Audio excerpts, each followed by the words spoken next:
Hi friends, எல்லாருக்கும் வணக்கம். Welcome to Thana's kitchen. நம்ம இன்றைக்கி ஒரு சூப்பரான சிக்கன் பர்கர் எப்படி செய்கிறதுன்னு பார்க்க போகிறோம். இது ரொம்ப ஈஸியானது. வீட்டிலே நம்ம குயிக்காக செஞ்சு முடிச்சிடலாம். இப்போ தான் நம்ம சேனலுக்கு வரீங்கன்னா சப்ஸ்கிரைப் பண்ணிட்டு பாருங்கள். அப்போ தான் நான் போடுற வீடியோ உங்களுக்கு உடனுக்குடனே வரும். இப்போ வாங்க வீடியோக்குள்ளே போய் இந்த சிக்கன் பர்கர் எப்படி செய்கிறது அப்படின்னு பார்க்கலாம். இப்போது இந்த சிக்கன் பர்கர் செய்கிறதுக்காக ஃபஸ்ட்டு நம்ம இந்த தேவையான பொருளையெல்லாம் என்னென்ன அப்படின்னு ஃபஸ்ட்டு பார்த்துடலாம்.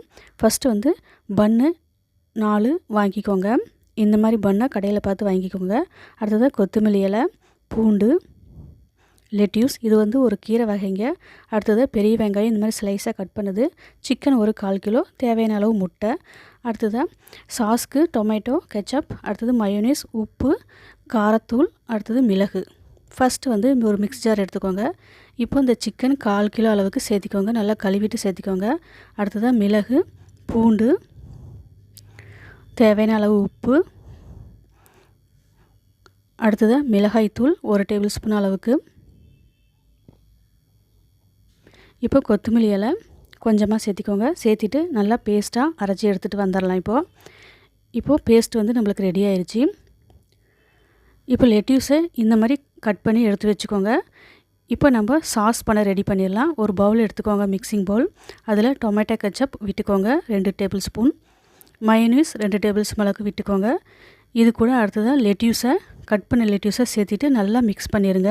அவ்வளோதான், நம்மளுக்கு இந்த சிக்கன் பர்கருக்கு தேவையான சாஸ் ரெடி ஆயிடுச்சு. இதுதான் ரொம்ப மெயினான டிஷ்ஷு. அடுத்தது ஸ்டவ் ஆன் பண்ணிக்கோங்க. ஒரு தவா வச்சுக்கோங்க. இது நல்லா சூடாகட்டும். அதுக்குள்ளே நம்ம பண்ணை இந்த மாதிரி ஸ்லைஸ் பண்ணி எடுத்து வச்சுக்கோங்க. 2ஆக கட் பண்ணிடுங்க. எல்லா பண்ணையும் இந்த மாதிரி கட் பண்ணி வச்சுருங்க. இப்போ தவா நம்மளுக்கு ரெடி ஆயிடுச்சு சூடாக. இப்போ நம்ம பட்டர் கொஞ்சமாக விட்டுக்கலாம், 1 டேபிள் ஸ்பூன் அளவுக்கு பட்டர் விட்டுட்டு இப்போ கட் பண்ண ப்ரெட்டை இது மேலே வச்சுருங்க. இப்போ இந்த ப்ரெட்டெல்லாம் டோஸ்ட் பண்ணி நம்ம எடுத்துக்கலாம். இந்த மாதிரி ப்ரௌன் கலர் ஆனதுக்கப்புறம் எடுத்துருங்க. இதே மாதிரி எல்லா ப்ரெட்டையும் டோஸ்ட் பண்ணி எடுத்து வச்சுருங்க. இப்போ நம்ம பேஸ்ட் பண்ண சிக்கனை பாலாக தட்டி இந்த மாதிரி ஷேப்புக்கு தட்டி தவாவில் போட்டுருங்க. இந்த சிக்கன் பர்கர் வேகிறதுக்கு ஒரு 8 நிமிஷம் ஆகும். ஒரு பக்கம் வெந்ததும் அடுத்த பக்கம் திருப்பி போட்டுக்கோங்க. இப்போது சிக்கன் பர்கர் நம்மளுக்கு ரெடி ஆயிடுச்சு. இதை ஒரு பிளேட்டில் தனியாக எடுத்து வச்சுருங்க. அடுத்ததாக ஒரு முட்டையை இந்த மாதிரி உடச்சி ஊற்றிக்கோங்க. இது வெந்ததும் அடுத்த பக்கம் திருப்பி போட்டு வேக வச்சு இதை ஒரு பிளேட்டில் நம்ம எடுத்து வச்சிடலாம். இப்போது சிக்கன் பர்கர் ரெடி பண்ணலாம். ஒரு பிளேட் வச்சுட்டு அடியில் ஒரு ப்ரெட் வச்சுக்கோங்க.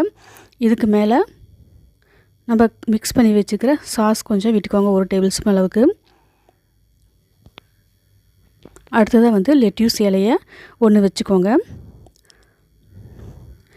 அடுத்ததாக நம்ம வேக வச்சுருக்கிற சிக்கனை எடுத்து இது மேலே வச்சுருங்க 1. அடுத்ததாக ஆம்லேட்டு 1. அப்புறம் பெரிய வெங்காயம் இந்த மாதிரி ஸ்லைஸாக கட் பண்ணதை 2 இல்லைன்னா 3 உங்கள் விருப்பத்துக்கு தகுந்த மாதிரி வச்சுக்கோங்க. வச்சுட்டு இது மேலே நம்ம சாஸை 1 டேபிள் ஸ்பூன் இல்லைனா 2 டேபிள் ஸ்பூன் நம்ம விருப்பம் தாங்க, எவ்வளோ தேவையோ அந்த அளவுக்கு ஊற்றிக்கோங்க. ஊற்றிட்டு மேலே பன்னு வச்சு மூடிடுங்க. அவ்வளோதான். இப்போ நம்மளுக்கு சாப்பிட்றதுக்கு சிக்கன் பர்கர் ரெடி ஆயிடுச்சு. இதே மாதிரி நீங்களும் வீட்டில் செஞ்சு பாருங்கள். செஞ்சு பார்த்துட்டு டேஸ்ட் எப்படி இருந்ததுன்னு கமெண்ட்டில் சொல்லுங்கள். லைக் பண்ணுங்கள், ஷேர் பண்ணுங்கள். தேங்க்யூ ஃபார் வாட்சிங்.